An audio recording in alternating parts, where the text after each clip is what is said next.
Hello everyone, DJ Aaron here. Yes, you actually get to see my face for this video. And yeah, I am going to talk to you guys about live streaming and what you can do to maximize your audience, so to speak. I started live streaming a radio show on Ustream back in 2011. Well, I started much earlier, back in 2010, because I would do a whole bunch of streaming tests before I could even wanted to do a show. I was very picky at the time, where I could, basically, if I got the sound wrong, it would sound terrible. But here's an important but. My picky habits actually got me to do the shows better nowadays than I could have done them in the past. And the reason for this is, even though I have the picky habits of doing what I do, it is fairly easy to mess up a show if you're not careful. For you guys, if you guys were to start live streaming, the only possibility that you guys could fail on is, for one, not listening to your audience. That's happened to me quite a bit. And if you don't listen to your audience, you could possibly lose your viewers. Nobody wants to lose their viewers, and quite frankly, nobody wants to have an instant train wreck. But here's some tips for you guys to go by when you want to start live streaming. For one, you need a computer, either with an AMD processor or an Intel processor. If you're running a Mac, you still fall under that category of needing an Intel processor. RAM, you need either 2 gigabytes of RAM or 4 or 8 gigs. I would start out with 2 because it would give you enough building block to stand on for you to start out. And if later on you're experiencing growing pains like my show is, with the stream pretty much going out of sync, you can up the RAM. I only have 2 gigabytes in here now, and probably in the near future I'll upgrade it to 4 gigs, being the main streaming desktop computer. Number 2, software. You're going to need software. What I run is FMLE. You can run Wirecast. Also, you can run OBS. For audio processing software, you could run Breakaway broadcasting software. It does an awesome job at evening out your levels, keeping your levels in check so you don't clip. Giving you a little bit of an EQ boost, a bit more bass boost, that sort of thing, making your mic sound a little bit better than what it was when you just had regular line-in audio. So you're going to need 2 things right there. The third thing you're going to need is an audio mixer. Now, these things are relatively cheap. They're not overly expensive.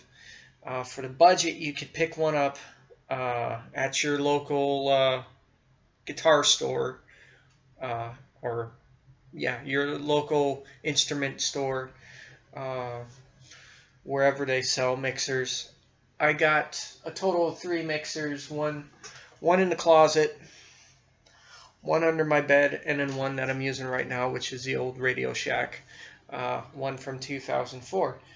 The TEAC one will give me a different sound depending on what kind of show I want to do, etc. The number 4 thing you want is, well, if you're going to do a show that involves vinyl records or mini disc, you're going to want a turntable and you're going to want a mini disc player. These are relatively cheap nowadays. You can get them on eBay for a certain amount of money, and they're not overly expensive. They come with the power adapter. The only thing I don't have anymore is the regular battery pack, but that's okay because it comes with one of these guys, which is the add-on battery compartment, which is good. And another thing you're going to want for source material is mini discs and compact discs and etc., because I use a combination of everything and it seems to work just fine. So I even use the old MP3 format Office laptop as well. I have Virtual DJ on this laptop, which I might do a video or two on the software in the near future. So stay tuned for that. Another thing you're going to need is a set of headphones. When you're working with source material like compact disc, mini disc, or vinyl, you're going to need a set of headphones to cue up your music. And headphones are relatively cheap. You can get them for $10 up, depending on what brand you want. I got Skull Candy ones. They seem to work really well. I also got a pair of Sony ones, which are down here on the floor. It's these.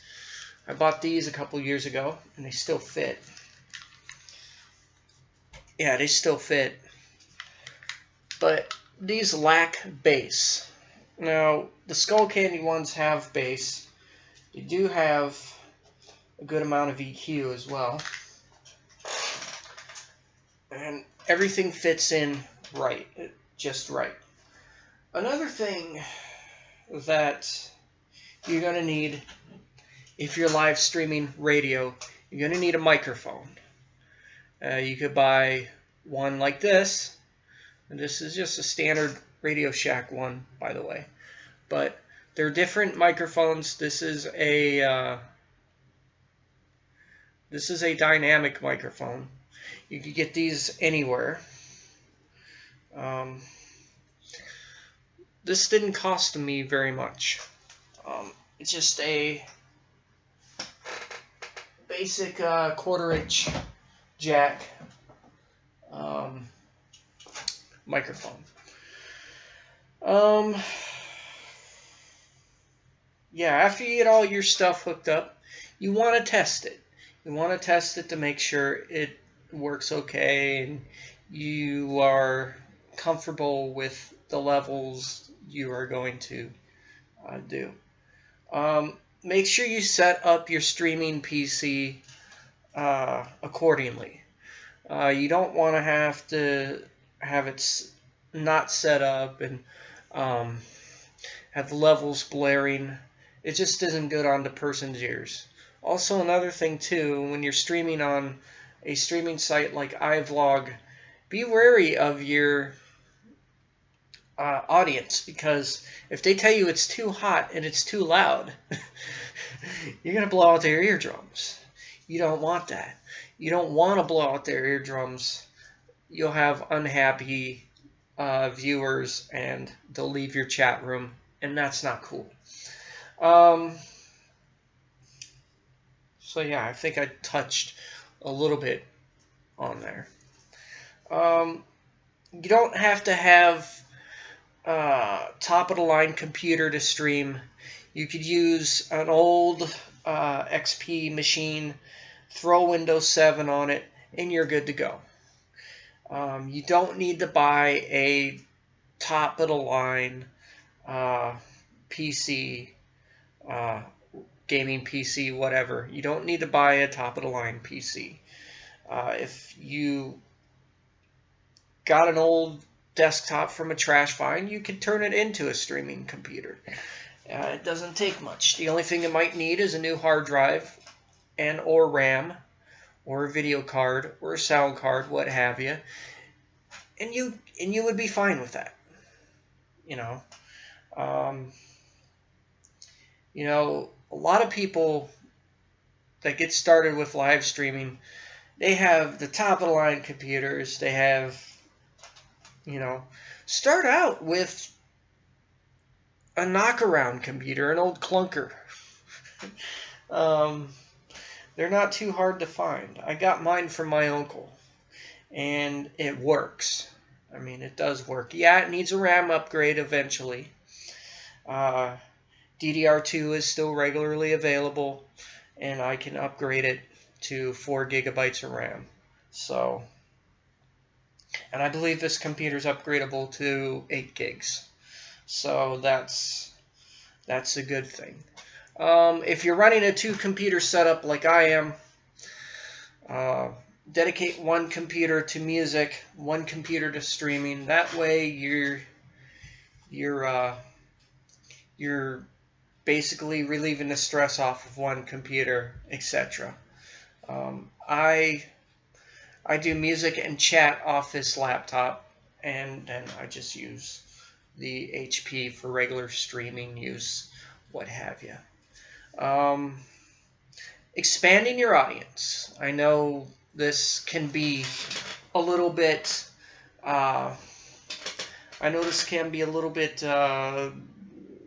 confusing to you guys, but expand your audience. Someone comes into your chat room, say hi to them. Make friends with them. Do what it takes. You don't want to have a run-in with trolls. Make sure that you are interacting with your audience. Make sure that they like your show. Talk to them. Ask them what they like. Do exactly that. Ask them what they like. It really comes down to them liking your show. And make sure that, when people come into your chat room, interact with them, message them, say, hey, what kind of music do you like? And go from there. Having a good relationship with your viewers is a way to go. Talk to them, let them know what music selection you have, ask them what kind of music they like, and maybe they'll, ask you, hey, do you got such and such, this song, this song, this song? And I'll say, yeah, I got this song, I'll get it on for you. That's that. There's like tons of things that you can do to make your stream better. And hardware-wise is just one of them. Hardware-wise, you could do anything you want, and it will be very interesting. So, that is within itself a plus.